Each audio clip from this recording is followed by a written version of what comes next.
带您追查事件真相，掌握证据变化。观众朋友你好，欢迎您持续加入新闻大白话，我是主持人谭一文。节目一开始来介绍今天的特别来宾，首先是前驻纽大使谢文吉。主持人好，各位朋友大家好。还有前国安会副秘书长杨永明。一轮好，各位朋友好。以及前海军舰长吕礼诗。主持人好，各位观众大家好。好，观众朋友们看到美国跟以色列轰炸伊朗，但是伊朗也进行了一些报复的反击。但我们要看到最新的就是美国的民众也目睹了好多架的 F-35跟 F-15E 等战机密集的起飞画面。好，我们看到这是军文网站战区的报道，说美军正在调动更多的战机前往中东地区，要强化当地空中作战的能力。那这就跟之前川普预告说美方可能对伊朗发动更大规模的军事打击是有相呼应的。所以我们标题就写说看来美军要干大事了是不是有更大一波的袭击啊？好，那我们要看到卢比欧现在就说了，美国正加强对伊朗的军事行动。那接下来的几个小时到几天之内对于这些人，我们会让蒋介石出场。好，他的原文是 Unleash John 那他的这个背景其实这句话的背景是在当时的韩战1953年的时候，艾森豪上任嘛那当时就解除了我们中华民国的一些军事的束缚，让蒋介石能够去打共军。好，那后来在美国的政坛上面这句话就表达了说美国要大开杀戒了所以就说是即将动用压倒性武力的一种委婉说法。好，但是我们之前曾经讲过说美方对于轰炸伊朗它的这个一些借口跟一些理由，就说我们是要先发制人，还有说要消除核威胁，甚至要保护以色列。但是看看现在说法又不一样了。好，看到川普说我们不是受以色列指使才动手的甚至还说搞不好是我逼他们动手说是以色列。好，那当然也看到了卢比欧也收回先前防御以色列的说法，他现在说是因为美伊谈判彻底的破裂。好，但我们纵观前几天的报道也有发现说，其实他们的谈判是正在进行。所以你也看到中方讲说嘛，非常遗憾，或是阿曼有讲非常遗憾，不是谈判还在进行吗？美国就动手了。好，那也看到美国的战争部现在也澄清一件事情。好，这是他们的政策次长，他说这个击毙哈米尼跟其他伊朗高阶领导人的空袭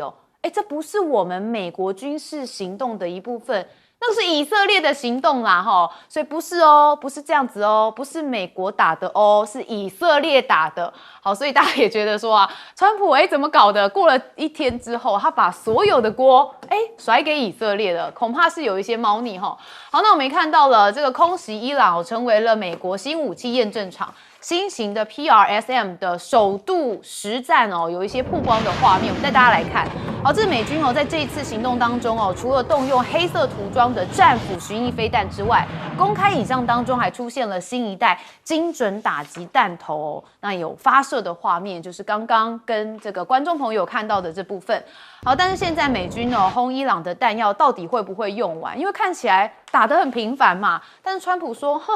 不用怕啦我们的火力是无限的，足以永远的打下去。但是我们也知道川普这个人生性爱吹牛所以他的话我们要打个大概2折吧好，足以永远打下去2折差不多。好，那他说会打得非常成功，但是恐怕他可能会白忙一场。好，我们要看看川普现在的这个高端武器库存其实不理想，但是中阶武器能够成功作战。那甚至还有说伊朗冲突影响扩大了，有韩国媒体是有报道，美国的空袭如果超过5周，恐怕就会抽调驻韩美军的装备。好，所以呢，大家就好奇说你真的有无限的弹药吗？更何况一轮给大家一个数据因为现在伊朗呢，大部分是用大规模的无人机在进行袭击，所以很多的像是美国的这个大使馆驻这个中东大使馆就被炸了嘛。好，他们是用伊朗的见证者136，大家知道这个价钱大概是63万台币，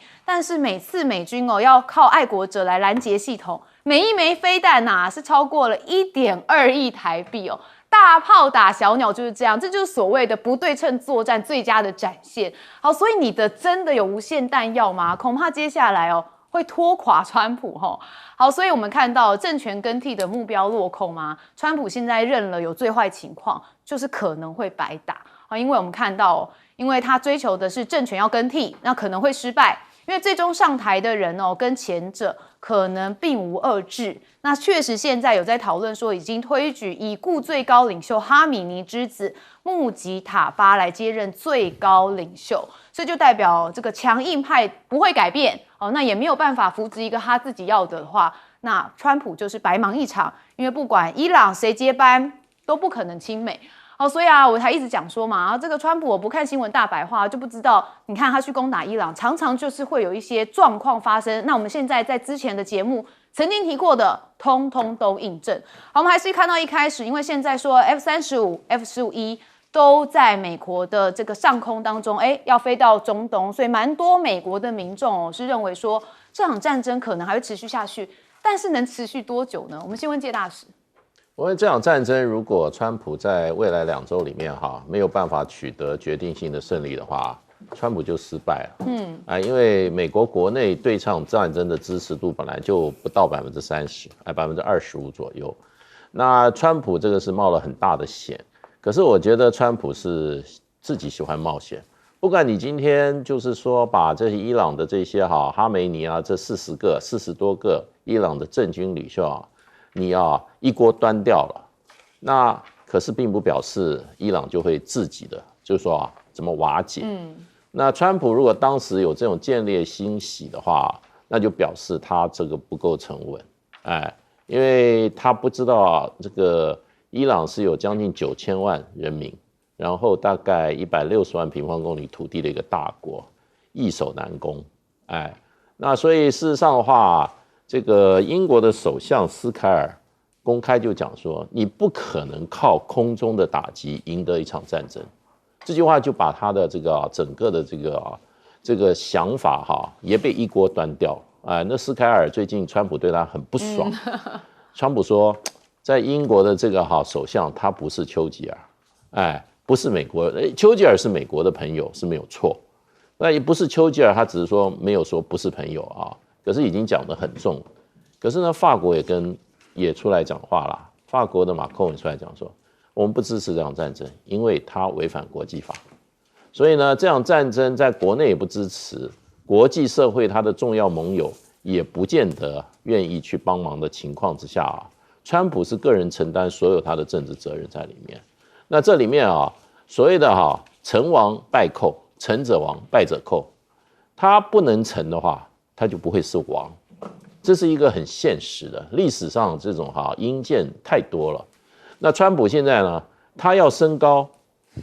到什么程度，有效吗？其实，在过去的这个不到1周的时间里面，这个以色列跟美国打击的这个伊朗的军事目标已经上千个了。那使用的攻击力度已经相当高了。像德黑兰报道就是说，一个一个的，每天晚上白天都是炮声隆隆，对不对？你把这个总统办公室打掉，你把革命卫队办公室你最近又把专家会议的总部也打掉，结果呢，也没有看到伊朗的这个无人机少飞几架，也没有看到伊朗的导弹少飞几架。伊朗是长期在美国的威胁下，所以应该是它的重要武器远距攻击武器，它的地下化应该是做得很厉害，对不对？所以就变成就是说，你要加重到什么程度？伊朗最近公布了几个数字，大概整个伤亡大概不到800人，大概死亡人数800。可这里面也有一些现在美国国内的一些人权团体或者反对川普的这些民主党就在质疑说，为什么你们都不讲你们炸掉了一个女子学校，死伤大概将近200人，这些人他们跟这场战争有什么关系？讲这句话抄出来质疑的就是加州州长纽森，他公开出来质疑。所以川普这场战争他的时间压力蛮强的，那他要照他的 Rubio 讲法，要做前所未有的打击，就是说他能够增加什么到强度了，我们就拭目以待吧。对啊，他前一天还说要怎么不排除地面部队进去，对不对？看起来没有解的。好，那舰长怎么看？我们刚刚主持人讲到地面部队的部分啊，不是没有动，只是呢，我们现在来看啊，这个美国的这个，我们是看到的是阿灵顿号的船坞运输舰，它已经在诺福克不断的装卸，而且我这里白框起来的部分啊，它是一艘警艇，也就是按照这一位，现在反正大家都是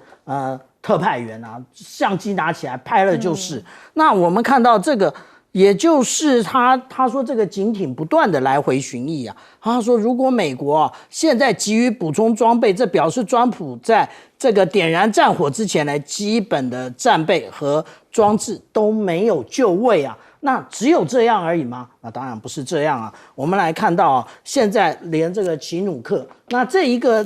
也是啊，也是在 Twitter 上面，也就是 X 媒体上面，他讲到说，他住在这里这么多年啊，他从2009年住在这里，从来就没有这么低飞的奇努克的编队直接通过的。那大家觉得这只是单一的一个来源哦？没有，我特别找了第二个来源。那刚刚这个是从屁股往前照啊，也是从机尾往前照，这是从机头往后照，也是同样一个说法，也就是他们觉得，现在的态势非常的紧张，美国没有准备好，所以现在才开始动员。以前的美国都是从冲锋发起线，一开始就打的敌人头破血流，现在在动员，这个也就是象征美国早就不是1960年代所谓的可以打2场半战争的美国了，现在美国。为了因应一个伊朗都气喘吁吁的，我们来看啊，我们看到这个现在他说打出这个黑色的战斧巡弋飞弹，其实是游击的不同啊。那当然它里面也做了一些性能提升，可是我们一直在看这个，我们漏看了什么？我们漏看了前面这一个啊，前面这个是什么？也就是最新的这个ODIN 的这一种雷射系统，这种雷射系统其实我们之前也有看过，但是呢看不清楚。那但是现在我们看到原来派去这次任务的这所有的单位啊，都是怕无人机啊。当然怕无人机是对的，为什么？因为我们在俄乌战场看到的这个打遍天下无敌手的这个，我们讲到说见证者136，见证者136不是俄罗斯自己做的，是这个伊朗做的，而且后来是伊朗授权在俄罗斯制造。那现在还有一种江湖上有一种传说啊，就是未来啊，这个俄罗斯透过他自己的一个运补，他要将这个见证者136再回运给伊朗使用。那你美国真的是很惨。其实啊，我们这个节目1年多前呢，也就是我们看到去年的3月5号，我就讲到说，美国只要结束了东欧，也就是乌克兰的战场之后，美国就会将矛头对准伊朗，是不是1年前的一个战略预警啊？美国自己难道不做研究？那个伊朗难道不知道吗？伊朗很清楚。所以刚刚大使讲到说，为什么现在他们这么多的一个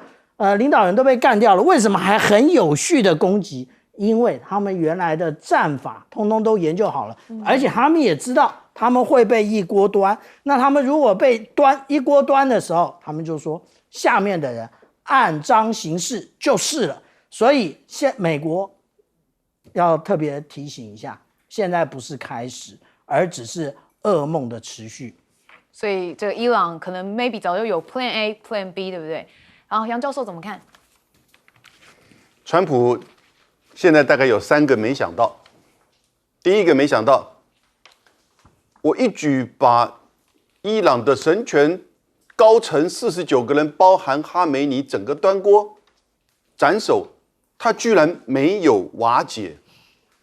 他居然没有垮台，他居然没有出现革命，然后没有形成亲美政府，他没想到。第二个没想到，伊朗很快又 fight back 回击，而且回击的很用力。在1个小时之前，伊朗的革命卫队宣称他已经进行了第17波的反击，40枚弹道飞弹。伊朗现在跟去年前年不一样，他跟以色列那种交换飞弹无人机之前是万弹齐发，以色列也是这样子搞。但是呢，这一次在被整个美国153个城市、2000个目标，已经死亡至少787人在伊朗境内。但是呢，他现在是一波一波的无人机、弹道飞弹打到特拉维夫，打到整个美国的在波斯湾的空军基地、海军基地，雷达被打了，第5舰队的基地被打了。各位，这都不是小事哦，这些都有飞弹防御体系啊，而且它是一波一波来，所以川普没想到，这个被我端锅高层的伊朗的革命卫队，在3天4天之内可以一波一波来，打得我基本上只能招架。川普第3个没想到的是，现在很严重的，我们今天上午台湾的股市掉了多少？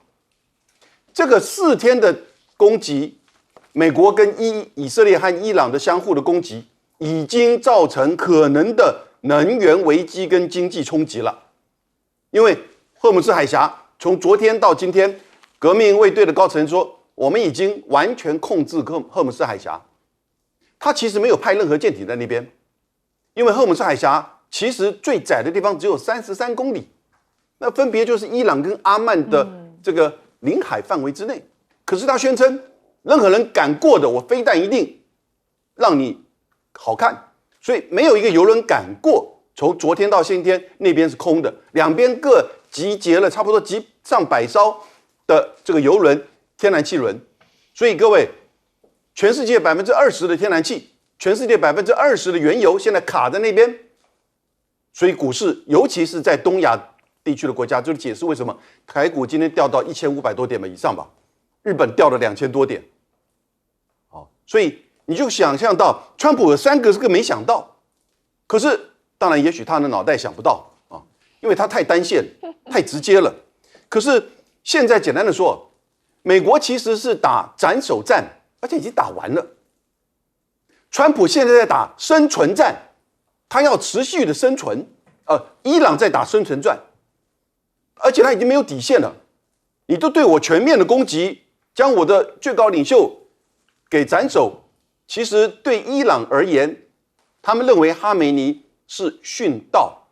也许各位不一定赞成，可是他们是这么的相信。所以为什么他的儿子本来不被看好，因为世袭，所以现在可能会接班，而更加强硬保守的。他的儿子如果上台，这个战争会不会再持续？所以简单的说，川普战略不明，他只想要斩首哈梅尼，现在他又战术被动，只能够被挨打。然后呢，不断的在打伊朗，但伊朗反正说你打吧，我的168个女学生都被你打死，你都无动于衷，我们大家就一起跟你玩下去。好，伊朗是个神权国家哦，那这个国家的看法跟做法可能又跟别的国家不一样哦，那这也是里头最复杂的问题。我们休息一下，马上回来。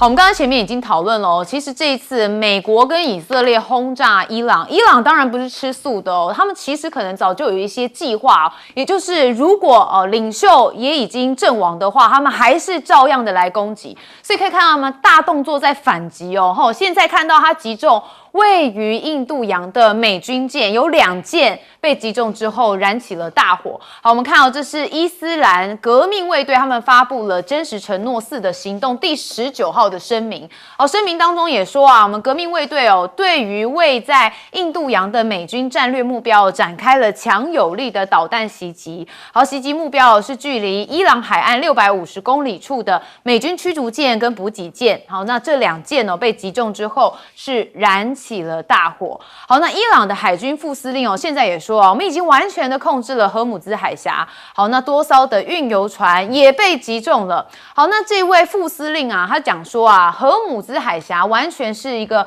革命卫队海军控制之下。现在他给了一个数据说，10多艘的运油轮都被炮弹击中。好，所以现在看起来伊朗它正在展示说它是有能力反击的所以也对了这个运油船这个因为全球比较注目的一些焦点好，再告诉大家说我是有这样子的能力。好，那伊朗呢现在也称击中了美军部署在中东的第3套萨德反导系统。好，所以我们也来看这伊斯兰革命卫队4号的时候说这卫星影像显示已经击中了美军部署在中东的第3套萨德反导系统。好，所以你可以看到左边这是完整的。好，但是右边看起来这个卫星是被炸掉的。好，所以说先前已经摧毁位在阿联酋的2套萨德反导系统。所以伊斯兰革命卫队他们现在释出的讯息看起来是蛮精准的，在这个攻击某些美军的目标。好，那当然战火延烧，伊朗的无人机联袭美国中东使馆。那 CIA 的驻沙情报站现在也传出是遭到波及了。好，我们来看这画面这是一架伊朗的无人机3号击中了杜拜美国领事馆的建筑。好，另外也有2架击中了沙烏地阿拉伯首都利雅得的美国大使馆。那造成了部分屋顶坍塌，其中据报包含 CIA 在沙国的情报站也都遭到了波及。好，那还有就是美国驻杜拜的领事馆也爆炸起火。那当然他们就怀疑嘛，就是伊朗的无人机来进行袭击。所以你可以发现伊朗除了飞弹之外，它对于无人机的需求也非常高，都用无人机来进行一些袭击让美国这个是没有办法很快的有效来运作，因为可能要用比较多的这个爱国者的系统的话那个钱就更贵了齁。好，那我们看到中东最大的美国基地也被袭击了，那伊朗的2枚飞弹射向的是卡达的乌代德。好，那是伊朗革命卫队3号说已经对邻国巴林的境内一处美国的空军基地来发动了攻击。那卡达政府最新就证实了说，美国在中东最大的军事设施乌代德空军基地遭到了伊朗的飞弹击中。好，所以我们刚刚也带大家看到了一些画面。好，那现在战火无情嘛，那伊朗到底接下来要如何来做？因为我们都在谈川普想要怎么做，我们看看伊朗要怎么做。好，伊朗现在呢，他们当然是希望赶快推出一个最高的领袖，因为一国总不能没有这个主要的人嘛，因为哈米尼在228那天就已经被斩首了。好，那因为呢，这个专家会议总部也遭到了美国跟以色列的空袭炸毁了齁。好，所以呢，大家就说，那这个专家会议的总部会不会产生什么影响呢？好，那这个专家会议其实主要是要负责遴选最高领袖哈米尼的继任者。那看起来没什么影响，因为没有传出任何的伤亡。好，但是哈米尼之子这个穆吉塔，也就是他穆吉塔巴跟临时领导会的成员阿拉菲，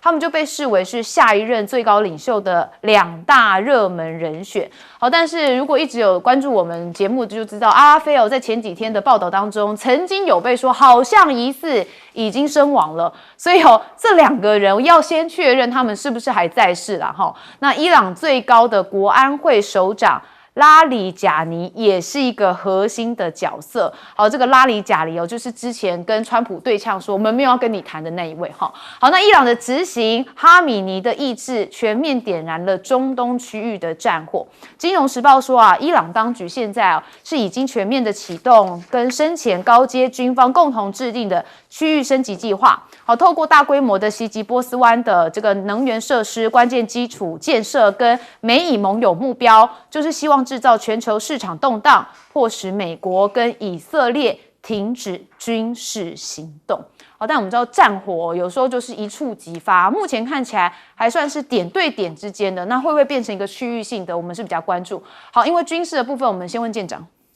其实为什么大家讲说这个哈梅尼他是殉教呢？因为我们刚刚所看到他的最后一次演讲的时候那因为我们都不是伊斯兰教，我们都不知道可是如果你就是这个演讲大家看到他的袖子里面出现了一个白色的那个像不织布一样的那一种衣服，他们说那个就是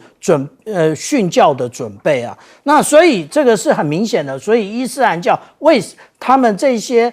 伊朗人为什么这样认为？原因在此啊。那我们刚刚讲到啊，其实现在的作战形态都已经改变了。我们看到这一次啊，这只结算到3月4号啊，我们可以看到，就我们别的不看了，我们就看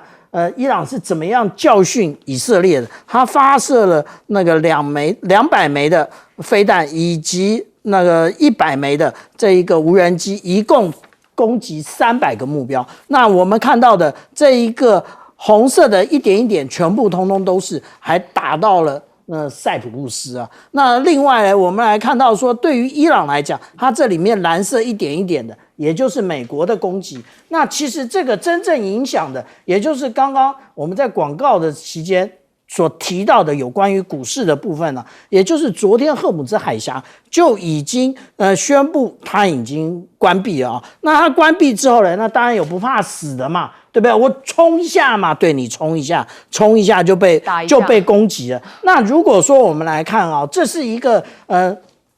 单一个时间点嘛，那我帮大家截出 AIS 的图啊，从3月2号的下午1点07分，其实赫姆兹海峡这个位置就没有船啦。那如果到今天中午的下午1点14分的时候，一样没船啊。那这红色的一点一点是什么？这些都是油轮啊。这个在赫姆兹海峡以东的都是准备进去加油加气的，那在以西的都是加完油加完气的，然后呢不太敢跑出来，免得都又被打到了，然后他们都是准备要出来的。所以我们看到现在这个状况呢，大家最紧张的是什么？大家最紧张的是不是我们会不会跟这一些油轮或者是商船一样被命中啊？那他当然会用各种方式啊，用那个反舰飞弹也是一种啊，大家千万不要认为伊朗没有，伊朗还真的有。那对于美国来讲，美国其实他没有把握住去年跟前年红海的经验。红海他面对的是谁？是胡塞组织。胡塞组织背后站的是谁？就是伊朗啊。但是美国海军深深知道这样的需求，他们在2024年前年啊，他们就说他们需要测试这个微波武器，就是高功率微波啊，这个055万吨大驱上有的美军现在没有，所以他说要赶快装啊。除了这个之外，另外他说，那个伯克级驱逐舰啊，要赶快装海公羊。海公羊呢，也就是这边飞弹的部分啊。那甚至我们讲到红海遇到的问题是什么？甚至它的遇到的这一些饱和攻击，也就是反舰飞弹，还有无人机，甚至还有高超音速飞弹，最近的距离不到1英里，1607公尺，这么近的状况之下，那美国呢就一直在这边觉得自己好棒棒啊，好棒棒的结果是什么？我们看一下啊，这个是我们台湾对那个采购液化天然气的，红色的是那个我们讲到说有关澳洲。买澳洲最多，蓝色的是跟卡达买的。那卡达现在运不出来了，赶快跟澳洲求吧，你求得来吗？你赢得了韩国跟日本吗？所以我们这样讲啊，大家不要一天到晚讲大话，用爱发电啊，核能又怎么样？然后突然美国敲脑袋的时候就说，我们要新式的核能。想一想，看一看别人现在遇到的问题，我们未来要如何建构我们台湾自己的国防？好，介大使怎么看？其实讲到这个荷姆斯海峡被封锁啊，其实这个应该是美国还有很多战略学者都觉得是有点意外，因为这个海峡被封锁的话，基本上对伊朗本身来讲也是要付出极大代价的，所以人家就当时就说，这个封锁荷姆斯海峡，伊朗自己的这个油跟气也断掉了，他这个赚钱的这个金鸡母就自己自断手脚。可见这个伊朗这一次跟美国跟以色列这一场战争啊，它是破釜沉舟了，这就表示他准备破釜沉舟了。这个手段做下来，不要讲美国啦，我讲台湾，龚明鑫不是讲了吗？他说我们现在赶快去硬找货源。对不起啊，不是你台湾一个地方在找货源啊，日本也在找，大家都韩国也在不够找，大家都在抢，你抢得过吗？对不对？台湾事实上的话，我们的政治上、国际政治上本来就是弱势。另外一个，你的量比过日本吗？除非你现在去找高市早苗、商苗啊，你分一点给我，对不对？我们这个当局不是跟高市早苗很熟吗？你们去问问看，日本愿不愿意让一点给台湾？日本也在抢啊，对。那所以龚明鑫讲说啊，那没有关系，我们啊没有天然气的话，我们就烧煤。你要知道，我们天然气的存储量大概不到2个礼拜，所以马上2个礼拜，因为卡达已经不生产了，而且不是卡达的，别的地方也都一点都没有了。那你只有2个礼拜，然后呢，你不是说你还有什么办法？所以公平一下，那下一个我们就烧煤，烧煤也没那么简单啊。你要知道，在这个从蔡英文开始到现在，民进党当局他们的能源政策已经把燃气变成我们发电的总量的50%。你燃煤，你在短时间你能够取代那50%吗？你没有气，你就50%的厂全部关闭啊！这个是非常严重的问题啊，对不对？那还在那边啊开什么会没有用的，所以伊朗现在是破釜沉舟。那美国当时料敌没有从宽呐，你知道，他认为这个不会做，那个不会做，他现在都傻眼了。所以一个决策者对于可能带来的危机他不能掉以轻心，更不要说你天天还在挑衅，那你就是制造这个现在这个结果是这个结果对我们来讲是很严重的。是，所以很多人在关心伊朗这个 fight back 的同时，大家也很关心到底继任者会是谁？永明教授，伊朗今天已经声明它是第17波的回击，它第17波的反击只发射了40枚弹道飞弹。各位，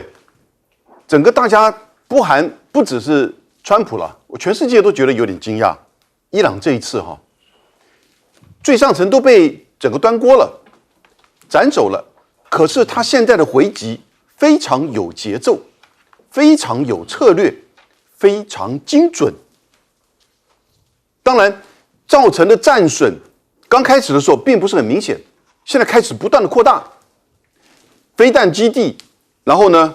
雷达基地、海军的总部以及许多美国跟以色列的这个区域空军基地都被炸。现在开始扩大到使馆以及旅馆，尤其是川普的资产，还有呢威胁邮轮。那现在他几乎是全方位的开始在做对美国以及支持美国的以色列以及在这个区域的其他的8个国家同意协助支持美国空军基地发射飞弹攻打伊朗的这些其他国家。他以前之所以不愿意去真的封锁荷姆兹海峡，除了自己的油，其实伊朗的油每天出口才大概200万吨不到，90%往中国大陆去。那现在很多设施都被打掉了，可是它会影响到中东其他区域的别的国家，因为荷姆兹海峡所有的以科威特，然后呢巴林、沙特阿拉伯、阿联酋的油都必须要经过那边，他等于是得罪所有的中东国家。他现在还怕吗？他现在就用这个方式来去教训你们。当然，他也是说这是他的一个防卫性的还击。因此你现在看到伊朗他的还击造成了美国在这个区域的困境，在东京已经开始爱国者飞弹在装船，韩国已经说他准备爱国者飞弹，韩国有8个营，美国的爱国者飞弹营。上一次去年6月的时候，有3个营就调到就是中东去，到10月份的时候才回去。现在中部地区的美国的司令 Cooper 就已经说了，我们这边有5万官兵，2艘航空母舰，而且全球都在援助。可是我就没有看到在华盛顿不管是川普、赫德塞斯还是 Rubio， 川普在安全军事层面的这个能力以及他的团队的能力非常的逊色，跟他在财经、贸易这方面的这些阁员们相比，其实不能够比较。你就显现出作为一个霸权霸主，他在这个政策上人力人才的缺乏，面临到现在这种被还击的局面，他其实真的选项不多，窘态越来越呈现出来。好，所以大家也可以看出来哦，川普在军事上面真的是外行。我们休息一下，马上回来。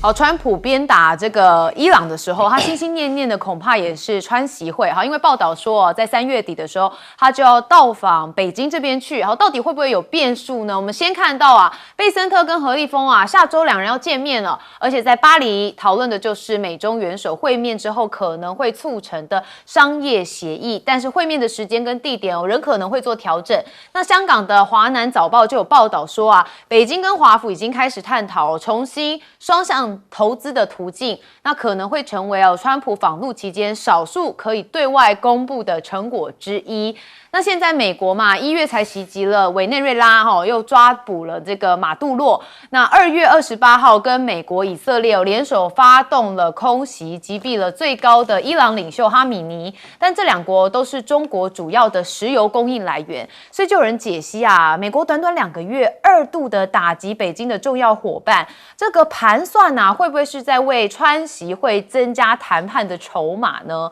好，那当然有说啊，如果习近平决定按计划来召开峰会，那或许就是压住长远来看。那如果美国长期深陷在中东的冲突泥沼，那华府最终还是会被削弱。但是我们也看到纽时啊，确实有一篇报道说啊，其实北京对于美国跟以色列空袭伊朗表达强烈谴责，而且认为这个行动就是在推动政权更替，而且可能会评估这个3月底到4月初举行的川习会，不排除会延期或是取消。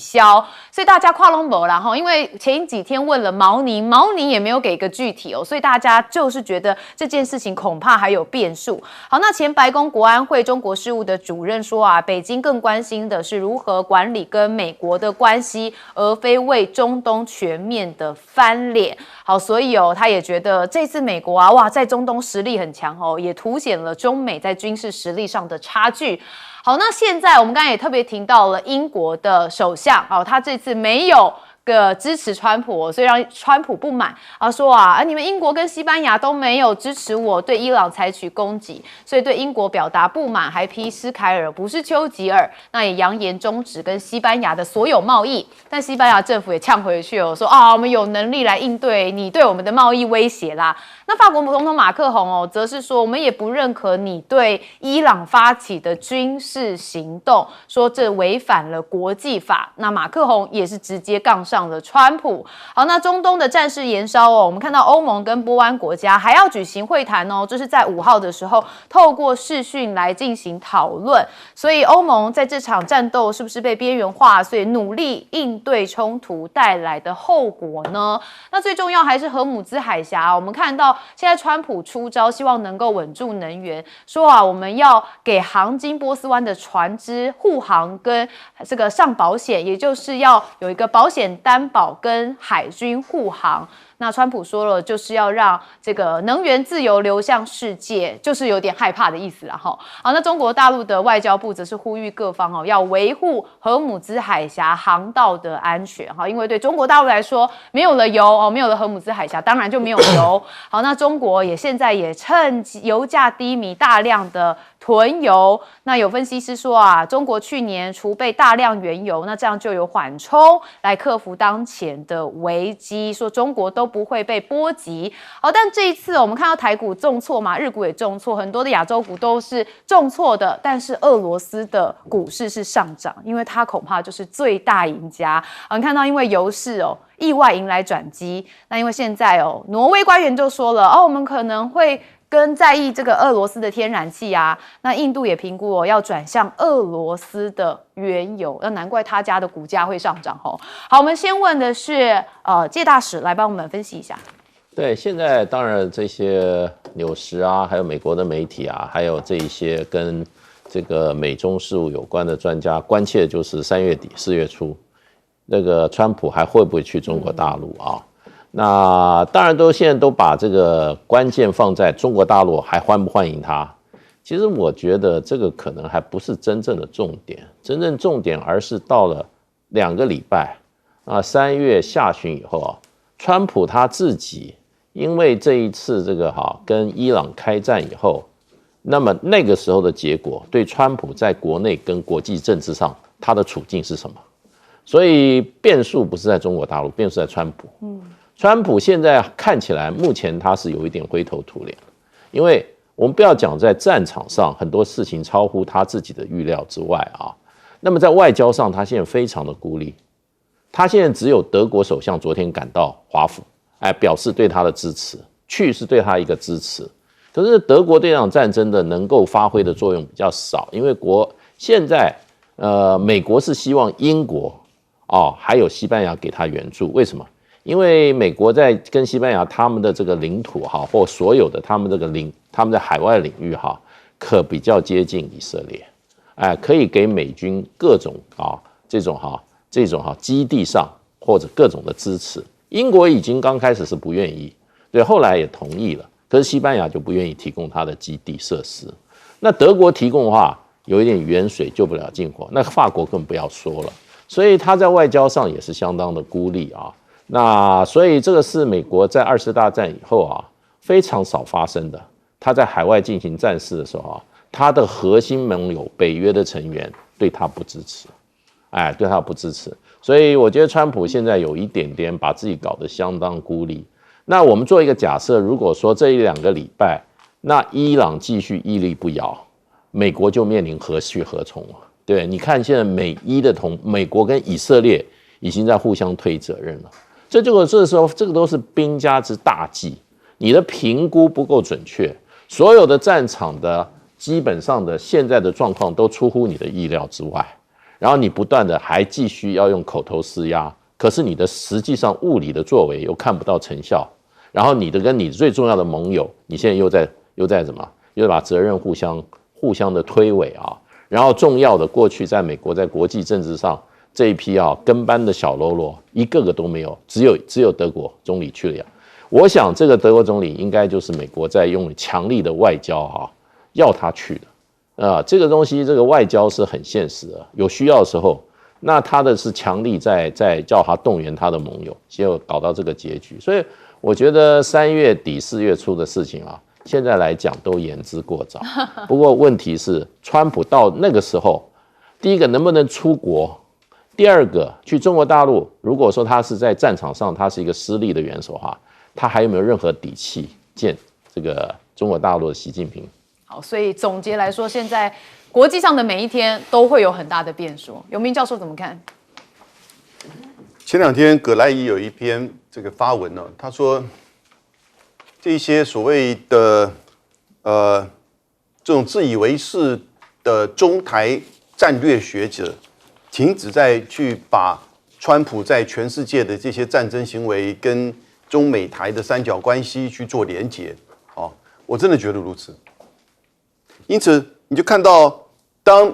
有人说美国打委内瑞拉，因为委内瑞拉跟中国大陆好，它的油都出到中国大陆，伊朗也是如此。可是伊朗我刚刚提过，一天200万桶不到，大概有将近168万桶是到中国大陆。可是中国大陆一天是多少原油进口？1200万桶，所以大概不到1/10，因为它比较低价，因为它被制裁，它也只有大概中国大陆敢这个一直这个就买这么多的油，所以呢，缺乏这些东西，其实对大陆而言影响并不大，它可以随时的调整。你看今天全世界的股市都掉，只有俄罗斯的股市涨，为什么？因为它开始可以增加原油的出口。不过你不要忘记美国跟欧洲国家还是制裁它所以不能够跟他买油这个显现出，其实在看这个事情的时候，如果更清楚的了解到它实际上的内涵，我们可能看得更清楚。还有这个所谓美国前白宫的说，中国大陆可能看到美国这一次对伊朗的就是精准打击，更展现出美国的军事能力。美国不需要透过这一次表现它的军事能力，大家都知道它很强可是各位看到现在为止我只有一个感触，美国没有想象中强，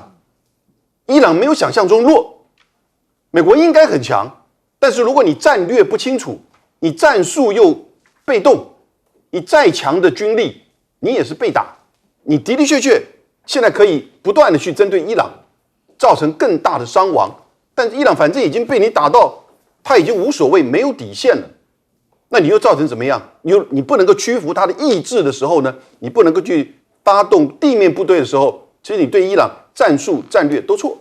昨天川普还跟库德族的领袖打电话，库德族是在伊拉克跟伊朗北部的这个领袖，他只有几千名部队。显然，川普想说要引北方的库德族陆军来去打伊朗，就他已经没有招了，他都被看穿了。这个时候，你再厉害的三军，你这样子一个烂的统帅，你怎么去展现出你应该有的这种霸权的威慑呢？川普一只手把世界的经济搞乱，用高关税保护主义；另外一只手用不断的军事的威慑，甚至介入，最后呢，搞成自己的这种窘境。从格陵兰到委内瑞拉，到今天的伊朗，整个美国的霸权呢，被川普给玩穿了。现在大家面临到共同的这些问题，也就是接下来可能出现的能源危机。我觉得这个影响是更全面性的。对，那这个是不是代表全世界被川普拖累呢？舰长，我们最害怕的就是有一个军盲级的总统出现，然后来指点江山，觉得他不可一世，对，不可一世，然后什么都懂，然后他是懂王。然后我们刚刚讲到赫姆兹海峡我说它不是没有飞弹的也就是对于伊朗来讲，它有从中国大陆引进的 C802 的这一个飞弹不过因为它引进的时间比较早，也就是120公里的射程。不过我们刚刚永平老师讲到赫姆兹海峡也不过就33公里嘛，那需要120公里吗？不需要，那它还有更远的。那也就是说，现在赫姆兹海峡是这个状况然后呢，我们刚刚为什么特别讲一个军盲级的总统？他现在根本就是病急乱投医他现在又说，那我们就派舰队出来护航，最好是了。也就是我们刚刚讲到了，在这一个面对胡塞组织的时候，这个拖鞋军就已经把美军打得胡说八道了，你现在还要派让伊朗的正规军出来吗？你真的是几层几招那就确定了，美国准备慢慢的离这个G2 越来越远，以后就只有 G1， 但是那个 1是中国那我们讲到说，你难道你的舰艇不需要防空吗？需要这个就是红海那段期间讲的也就是其实美国每一年做的这个标准3型飞弹还真没几枚24枚43枚可是光是我们看到在红海这一年期间，它就用了上百枚那也就是说其实不够用，而且呢，如果是真的高超音速飞弹来了，你能预警吗？你还不能预警我们前面不是讲到说它的长程预警雷达被打了，这个是谁讲的这个是半岛电视台讲的，我帮大家把这一个页面翻译一下，也就是伊朗飞弹袭击了卡达的一个远程预警飞弹这个预警飞弹呢，大家觉得没图没真相图来了。怎么说？我们又看到了中国大陆的密商科技的这个卫星图片我们就看到了，它好像外观没怎么样，可是我们要看细节魔鬼都在那里也就是我们看到这下面为什么有那么多水渍这个是什么？这就是中弹了，而且呢，在灭火的时候用的水或者是泡沫才流出来变成这样。然后呢，你说只有一张照片，不，有2张这里还有一张这张是星球实验室的同样的状况所以我们说现在这个状况其实美国已经超出川普的掌握。